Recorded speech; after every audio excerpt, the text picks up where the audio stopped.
Sorry I am really sorry. আমি না ওই বাতাসে ওইরা ওড়নাটা আপনার মাথায় এসে পড়ছে, আমি ইচ্ছা করে ফালাই না। ওড়নাটা দিবেন? মাশাআল্লাহ। আগে গ্যালারি ছিল, আমাদের ভার্সিটিতে একই ব্যাচমেট আমরা।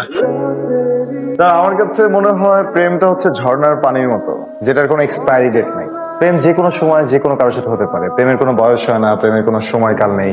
আপনার প্রেম হয়ে যেতে পারে, মানে মন থেকে চাইতে হবে আর কি স্যার। কিন্তু চাওয়া মাত্র তখন কিন্তু আর দেরি করলে চলবে না, সাথে সাথে প্রেমটা ঘটতে হবে। স্যার আমার মনে হয় কি প্রেমটা আসলে হইলে আমরা ওই স্বর্গের অনুভূতিটা পাই স্যার। এটা তো গড গিফটেড একটা ব্যাপার। প্রেমের মধ্যে তো স্যার ঝগড়াঝাটি মান অভিমান এগুলো তো থাকবোই। তানহা, হাই, একটা কথা ছিল তোমার সাথে।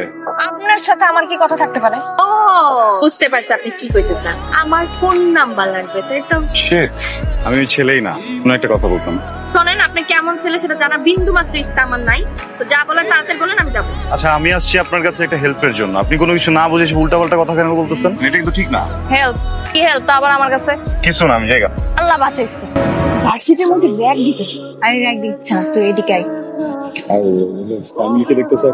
আমি কয়টা টিউশনি করি, ওখান থেকে যা টাকা পাই তা দিয়ে সংসার চলে, প্লাস আমার পড়ালেখার খরচ চলে। হ্যাঁ, আমার বাবা অনেক টাকা ঋণ নিয়ে বিদেশ গিয়েছিল, ওখানে লোকের পাল্লায় পড়ে অনেক টাকা ধরা খেয়েছিল। এখন মাথায় ঋণের অনেক বোঝা। তো এই অবস্থায় মনে হয় না আমার পড়াশোনাটা আগে। কি ফালতু কথা বলছো? পড়াশোনা কেন হবে? আমরা আছি না। ভালো করে দেখ, র‍্যাগ দিচ্ছে না। তুই তো ওদের ভালো মতো চিনিসই না। ওর মতো ভালো ছেলে একটাও নাই ক্যাম্পাসে। ও সবাইকে হেল্প করে, এই জন্য সবাই ওর কাছে আসে। হেল্প করতেছে মানে? শোন, এই ক্যাম্পাসে অনেক গরিব ছেলে আছে যাদেরকে রাফসান হেল্প করে থাকে। সত্যি বল? হ্যাঁ। এখানে পরীক্ষার ফি আছে, সাথে কিছু এক্সট্রা টাকা আছে। পরীক্ষার ফিটা এখানে দিয়ে দিবা, আর এক্সট্রা যে টাকা এগুলো নিজেদের পকেটে রাখবা, ফালতু খরচ করবা। যখন প্রয়োজন হবে তখনই বের করবা। হ্যাঁ, যেন ভাগ করে নিও, টেনশনে কিছু নেই।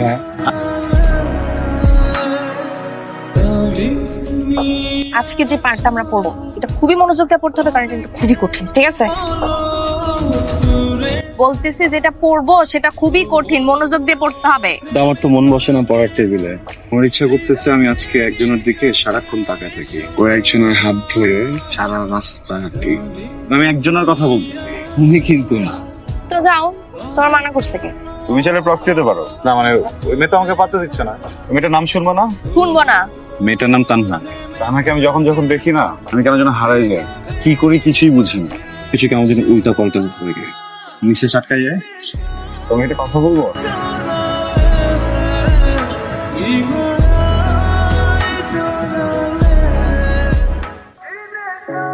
I love you. I love you too. এই রাফসান, এবার পুলিশের পরের ধাপ। ভাই কি যেন হয়েছে আমার, বুঝছো? মানুষ যখন অনেক পড়ে মানুষের কি হয়, ঘুম আসে। আমি যখন অনেক পড়ি তখন অনেক ক্ষুধা লাগে। তুমি খাও, আমি খাম না। কি বলো? আমি খাম না, তোমারটা তুমি খাও। এক কাজ করি, আমার খাবার আমি খেলাম, তুমি বসে বসে আমাকে দেখো।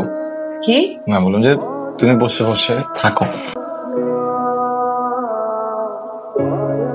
I love you.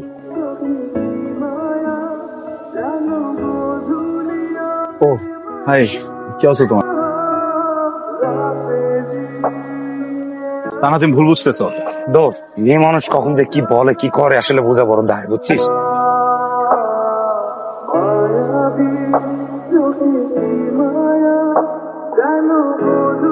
ভাইয়া, আপনি এখানে? আমি আপনাকেই খুঁজছিলাম। ও কোথায়? হ্যাঁ, ও তো গ্রামে চলে গেছে।